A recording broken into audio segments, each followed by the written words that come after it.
ये देखो, ग्राफ नहीं, ये छोटा सा पॉइंट।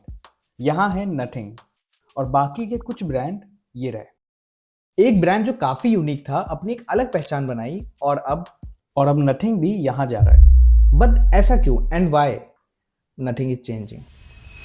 सो कुछ टाइम से आपने वन प्लस पे काफी वीडियोस देखी होंगी और आई एम प्रीटी श्योर कि नथिंग पे भी बहुत सारी वीडियोस आने वाली। तो जब ये ब्रांड लॉन्च हुआ था तो उन्होंने एक छोटे से ग्रुप ऑफ पीपल को टारगेट किया था, जो थे हम लोग, एक एंथुजियास्ट। और बाय द टाइम इन्होंने बहुत अच्छी कम्युनिटी को बिल्ड किया, ग्लिफ इंटरफेस और ट्रांसपेरेंट बैक को कूल बनाया। बट अब लग रहा है कि नथिंग अपना फोकस शिफ्ट कर रही है, एंड ट्रस्ट मी, ये एक अच्छा साइन नहीं है। सो बहुत टाइम पहले एक बंदे ने इसको पहले ही प्रेडिक्ट कर लिया था और उसकी वीडियो ये रही, आपको आई बटन और डिस्क्रिप्शन में मिल जाएगी। क्यों एक एंथुजियास्ट ब्रांड अपने लॉयल फैन को छोड़कर मास ऑडियंस की तरफ शिफ्ट हो जाते हैं। अगर हम लोग स्मार्टफोन हिस्ट्री की बात करें तो ये हम लोगों ने पहले भी देखा है। वन प्लस का एग्जांपल ले लो, जब उन्होंने स्टार्ट किया था तो वो काफी अच्छे किलर स्मार्टफोन लॉन्च करते थे, बट बाय द टाइम इतनी नंबर सीरीज आ गई कि अब वो इतना यूनिक नहीं लगता है। बट वन प्लस 15 काफी अच्छा स्मार्टफोन है और इसी की तरह नथिंग में भी हम लोगों को कुछ चीजें सेम देखने को मिल रही है। मैं ये नहीं कहूंगा कि प्रॉपरली सेम है, बट हाँ, आपने ये न्यूज तो सुनी होगी कि नथिंग को $200 मिलियन की फंडिंग मिली है, जिसके बाद बहुत चीजें अब धीरे धीरे शिफ्ट होना शुरू हो जाएंगी। वाई? बिकॉज सबसे पहली बात यह कि इन्वेस्टर और कस्टमर का पर्सपेक्टिव काफी अलग होता है। इन्वेस्टर चाहता है कि वो कंपनी में जो इन्वेस्ट कर रहा है उसमें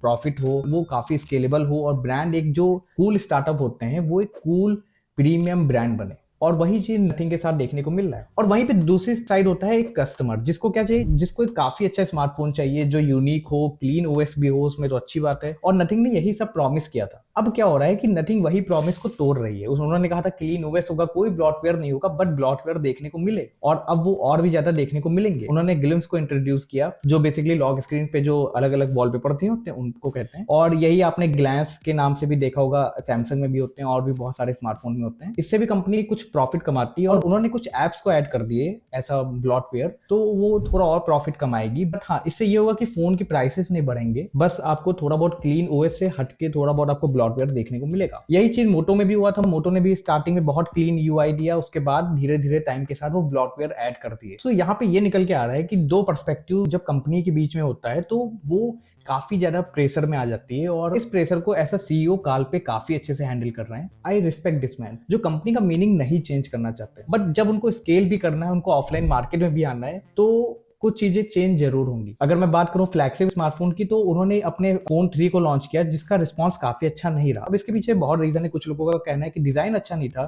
कुछ लोगों का कहना है कि डॉट मैट्रिक्स को अच्छे से इंट्रोड्यूस ही नहीं करा गया, जैसे ग्लिफ इंटरफेस को किया गया था। और मुझे लगता है कि सही भी, बट नथिंग को ये लग रहा था कि बजट स्मार्टफोन के बाद वो फ्लैगशिप में बहुत अच्छे से आ जाएंगे, तो ऐसा हर ब्रांड के लिए नहीं होता है। अगर Xiaomi का एग्जांपल ले तो आपने Xiaomi को देखा होगा कि पहले वो कितने बजट फ्रेंडली स्मार्टफोन निकालते थे, बट बाय द टाइम वो काफी फ्लैगशिप स्मार्टफोन पे काम करने लगे, जिसका प्राइस भी काफी ज्यादा था। और अब Xiaomi आपको इतना ज्यादा सुनने को नहीं मिलता, बिकॉज उस प्राइस रेंज में काफी अच्छे ब्रांड हैं जो काफी कुछ दे रहे हैं। और इसी के साथ नथिंग इस साल खाली मिड रेंज स्मार्टफोन पे काम करेगा, यानी कि अपनी 4A सीरीज पे काम करेगा, और CMF का फोन 3 प्रो पे। और इसी के साथ वो अपना एक AI डिवाइस को भी लॉन्च कर रहे हैं, जो मेरे हिसाब से एक AI ईयरबड्स होंगे, आई होप यही हो, और ये भी हम लोगों को इसी साल देखने को मिलेगा। बट क्यों सडनली जो कंपनी ने प्रॉमिस किया था वो ब्लॉटवेयर नहीं देंगे, उन्होंने ब्लॉटवेयर को ऐड कर दिया। सो इसकी वजह से जो नथिंग का एक लॉयल फैन बेस था, वो धीरे धीरे उसमें ट्रस्ट इश्यूज आ रहे हैं। बट आई होप कि वो नथिंग इन फ्यूचर इसको काफी अच्छे से कवर अप कर लेगा। लेकिन हाँ, इन फ्यूचर हम लोगों को फ्लैगशिप स्मार्टफोन देखने को मिल सकता है, और 4 काफी बेटर होना चाहिए 3 से, वो तो पक्का होगा, क्योंकि इस साल नहीं आ रहा है। तो इसका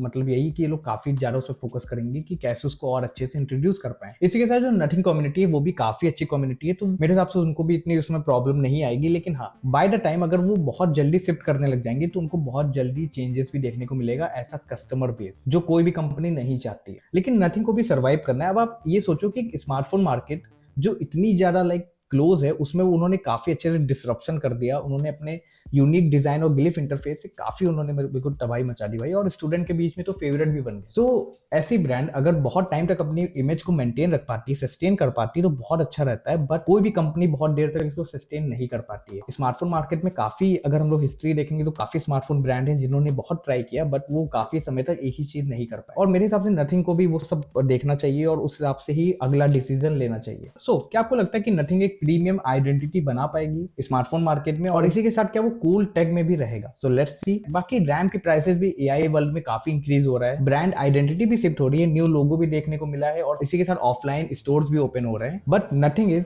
चेंज। सो अगर आपने भी ये सब नोटिस किया है तो कमेंट में जरूर बताना, और मैं मिलता हूँ नेक्स्ट वीडियो में। तब तक के लिए बाय बाय।